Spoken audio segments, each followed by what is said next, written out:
and thank you, family and friends, for joining me and Maria Loves to Talk. How you guys and girls doing? Is everything working in your favor? You having a good time?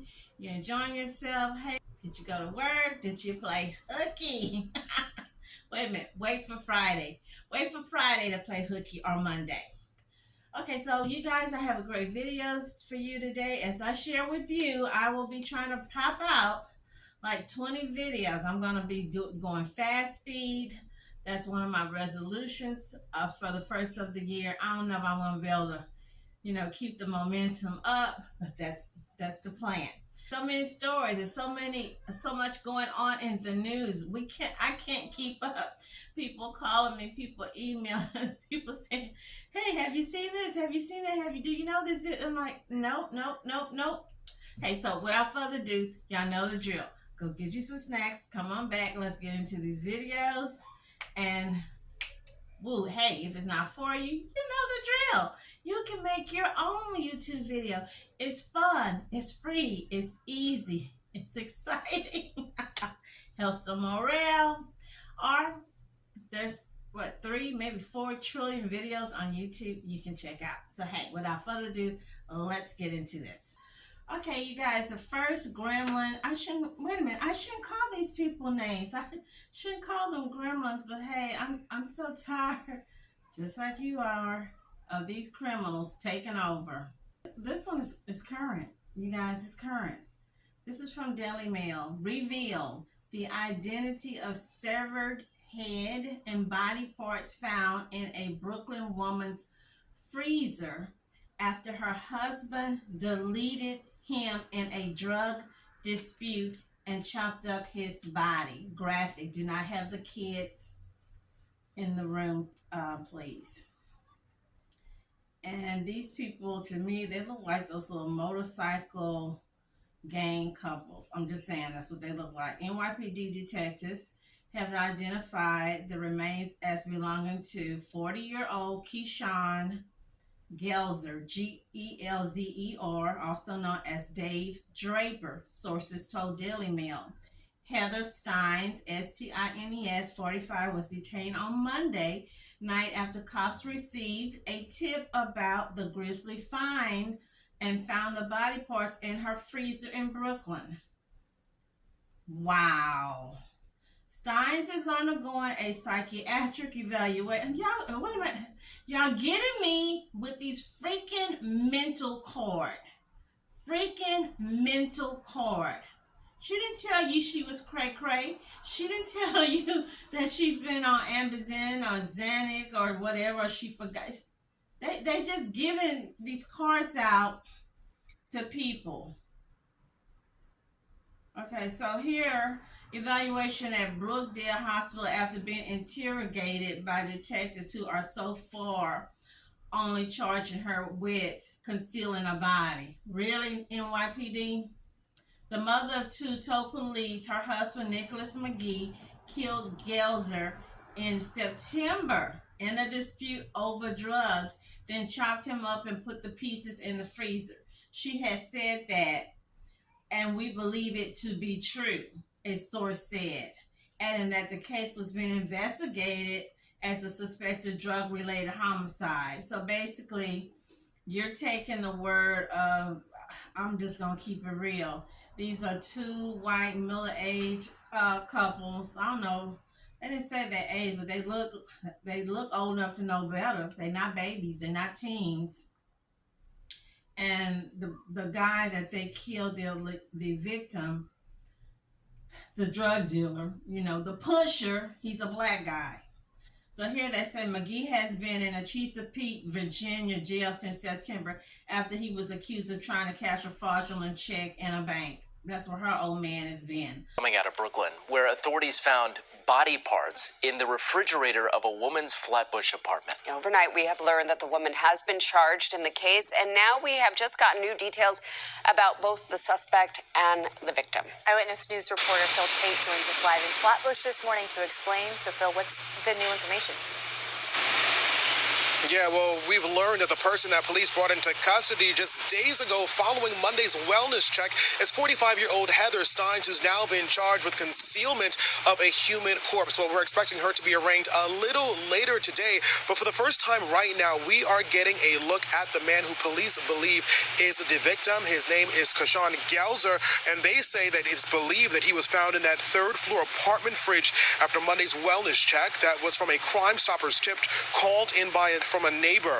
Well, police didn't only find a dismembered body, including a head and limbs in a taped-up fridge, but also 45-year-old Heather Stines, who opened the door for police. Well, although she was not charged in the death of what has officially been ruled a homicide, she will still face charges for the concealment of a human corpse. As we learn more about the suspect, Hines had 3 open warrants for petty larceny from back in 2022, and for neighbors, well, they are stunned that this happened in the first place, let alone on their doorstep. I'm at a loss for words. Like a dead body in the freezer across the street in this neighborhood. I'm shocked. I mean, does it make you scared? Yes, it does. I mean, right in my backyard, somebody in a freezer, that's really scary. You know, that's really scary. In this kind of neighborhood where we're trying to survive, where we work 9 to 5 to survive.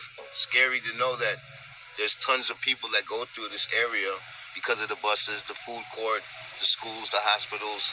And you don't know, you can be walking with a potential murderer, you know? That's what has me on the alarm, you know, to keep my awareness up more diligently, because it's not safe anymore. Yeah, you can just feel their emotion there. So right now, this has officially been ruled a homicide. We're waiting to hear from the medical examiner's office for an official cause of death. But investigators also tell us that they're looking for someone right now that may have been living in that apartment with Stines. And also right now, there's no one that's been responsible yet again, as this has been ruled a homicide. That's Have you with us? I'm Adam Cooperstein. Police say it was a Crime Stoppers tip that led investigators to that apartment inside a building on Nostrand Avenue on Monday. News 4's Chris Jose live in Flatbush now in Brooklyn with what a woman who lives there, Chris, told police after finding that in the fridge. Right, Adam, and to be clear here, there does not appear to be any kind of threat or danger to the public. According to law enforcement sources, this was a dispute over drugs between 2 people. You can see the crime scene unit remains on the scene. The medical examiner right now in the process of piecing the body back together for further examination. NYPD made the gruesome discovery on Monday at an apartment right here on Nostrand Avenue in Flatbush. Body parts, including someone's head, stuffed in a refrigerator.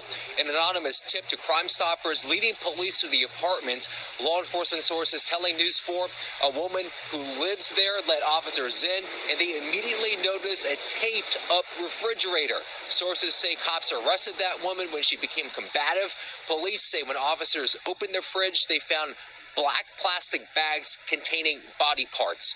The woman now in police custody and undergoing psychiatric evaluation, telling investigators the body belonged to a local drug dealer who had a dispute with her husband last September. Law enforcement sources adding the woman claims her husband killed the man and stored the body. She also told detectives she did not witness the killing and her husband is currently in prison in Virginia. According to law enforcement sources, investigators have identified the victim as Kashawn Gelzer, his distinctive tattoos helping with the ID process. He was previously arrested for dice throwing and also assaulting a police officer. Unclear right now when the actual murder took place. We're live in Flatbush. Chris Jose, News 4 New York. This chick looks like those women on that little website, and it was connected to Stormfront, or was it White? They're both connected, Stormfront and White Pride News, which is the Aryan Nation hate website and group. I don't know if that site is still up, but the women will be on there saying things like they were Viking queens. When there was an interracial couple, there's an oil driller, She-Boom. They had names for the little mixed race kids. They even had said when Lisa Presley passed, she was an oil driller because she was married to Michael Jackson, and may she rot in the P word. and all kind of stuff. Even made fun of a interracial couple's mixed child that was disabled that had died. That's what these people right here look like to me. That's what they look like. And just posting these pictures like they so in love. Okay, another couple who lived in the building said Stines was so addicted to crack and heroin, she had sold everything of value in her apartment, even her TV. Your neighbors be knowing your business. She's what we call a garbage can addict. She'll do any drugs, they said.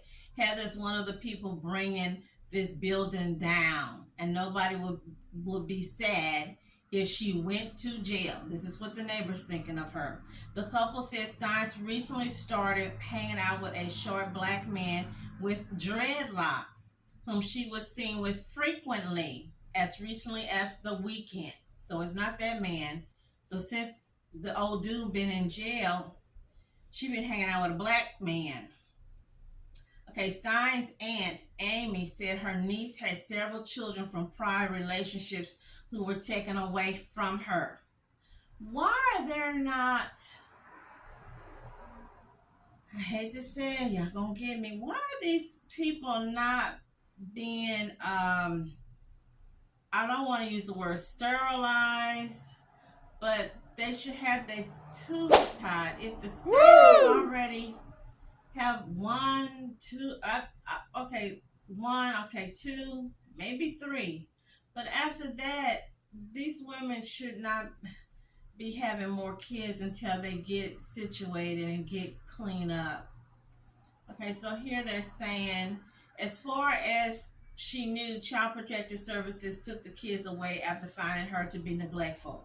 The worst I know is of her is she lost her children because somebody reported them sleeping on the floor because she didn't have any beds. This is what now Ann is saying. She says she threw the beds away because of bed bugs. They slept on pallets. So they had bed bugs. She was too lazy and trifling to clean, exterminate. I don't know. My husband said, let's go buy them some beds. And the next thing we knew, she didn't have the kids. This is what I guess the aunt is saying. She went to live with her cousin, then stole her computer. She also stole some money from me and my husband. You can't have them crackheads around, y'all. You can't. You got to have that stuff padlocked and nailed down. She would run off. She couldn't do anything with her. No, they're saying we couldn't do anything with her. Even though she was bad, she was sweet. That'd be the worst ones, y'all. The aunt said she was nice as she can be. That's how them country people be talking. You know, they trying to give her all these second, third, fourth chances, you know, and she just screwing them over.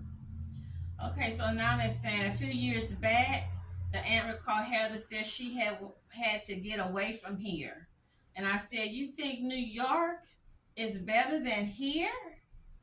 I told her there's more drugs in New York.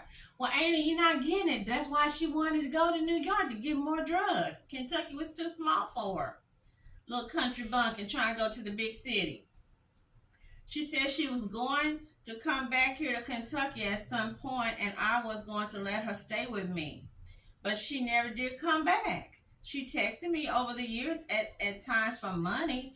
I'd always ask her if she was in trouble and she'd say no, just running low. The building with Flatbush Court engraved up. This place looked extremely raggedy. So they're trying to put everything on her old man, the dude that's in jail. And they're sending her to a psych ward or for evaluation. So she's being protected. She's being I'm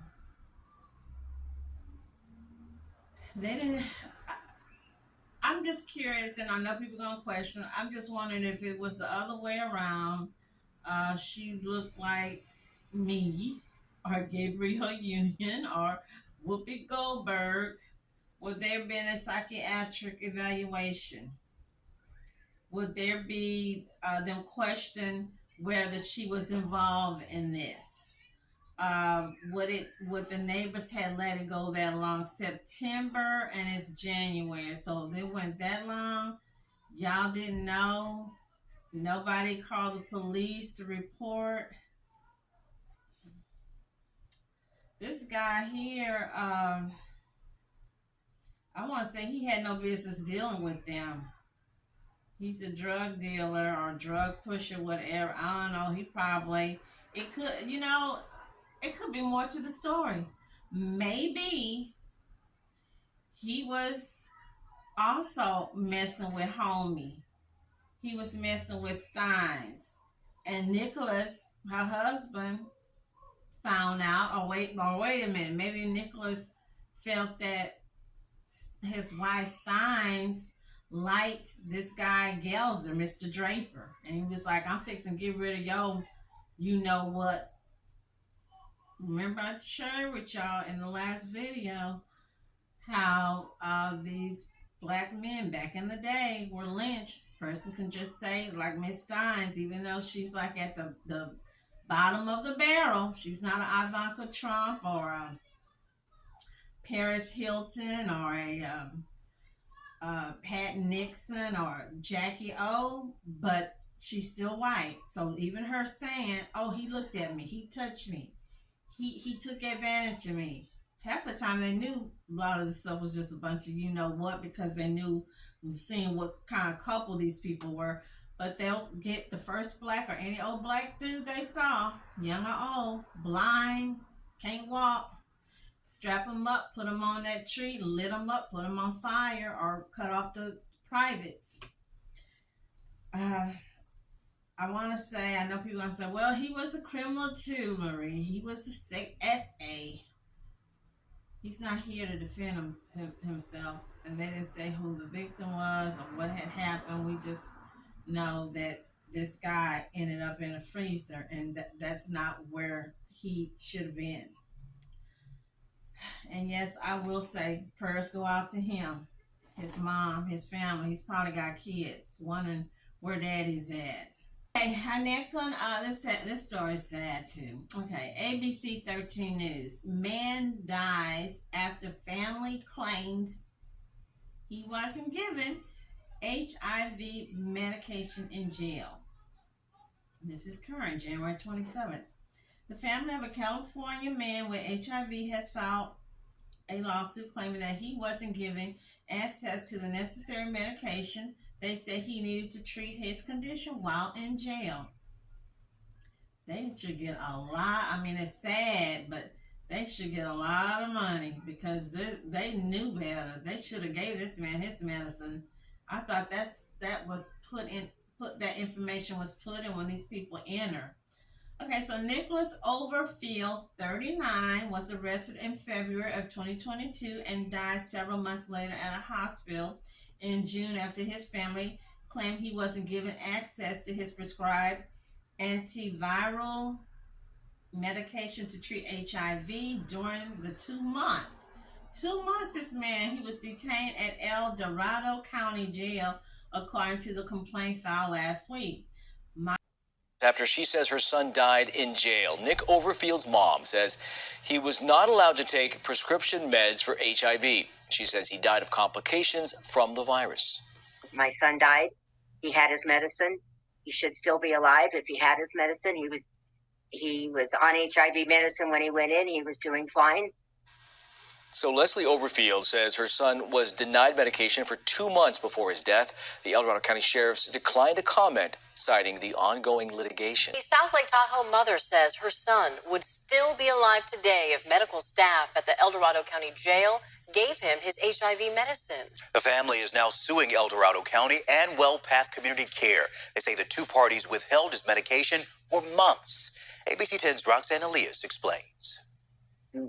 Really angry. I think there's some accountability that has to show up here, that you have to take care of the inmates when they're there. You have to listen to them. Leslie Overfield is trying to understand why her son was allegedly never given his HIV medication while at the El Dorado County Jail in Placerville. Nicholas Overfield was arrested at home in February 2022 for failure to appear in court. The underlying case is still unclear. His mother says she told officers he was HIV positive and handed his medication to them. But she noticed something different in Nick during a jail visit weeks later. You can imagine my shock when they wheeled him in a wheelchair. He couldn't walk. He couldn't speak. They had to lift him out of the wheelchair and put him in the visitors area. The 38-year-old died of a viral infection about 2 months later. Leslie's attorney, Ty Clark, says the death certificate shown here shows he contracted AIDS 2 months before his death. I believe that Nick was killed by the inadequate medical care of Wellpath and El Dorado County. It's simple. He died of what's called encephalitis. That's an AIDS-defining condition. There are certain conditions where certain viruses, where if someone contracts them, well, as an HIV-positive individual, they're considered to have full-blown AIDS. Overfield and Clark are suing Wellpath Community Care and El Dorado County. We tried to speak to El Dorado County Sheriff's Office, who told us they did not have a statement. Wellpath also did not respond to our emails for comment. We want from El Dorado County and Wellpath two things. The first is injunctive relief. We need changes in their policies for how they're providing medical care in jail, because it's not really medical care at all, as Nick's case illustrates. They also need to pay for what they've done. They need to take accountability. Clark says they violated the law and they need to pay Nick's 2 surviving sons and Leslie. She hopes the lawsuit will give some accountability to all jails. That was our Roxanne Elias reporting. The attorney says they are in the process of trying to negotiate an agreement. They also say they are prepared to take it to trial if necessary. He was eventually placed into hospice care where he died according to the complaint. Boy, that's a cold way to go. That's sad. Okay, so Leslie Overfield, his mom, she's saying here, said her son lost his ability to speak coherently and walk while in the custody at the jail, and she said he pleaded with jail employees for answers. Boy, we got some cold-hearted, wicked people out here in this world. They want to play executioner and everything. Okay, so she said when they brought him into the visiting area, they wheeled him in a wheelchair. She said he was too weak to get up, so they had to help him out, and they feed him at the visitors' booths. He was so disoriented and confused, he couldn't even figure out how to use the phone, which you don't dial it. You just pick it up and put it to your ear. So he was so weak, he couldn't even do that.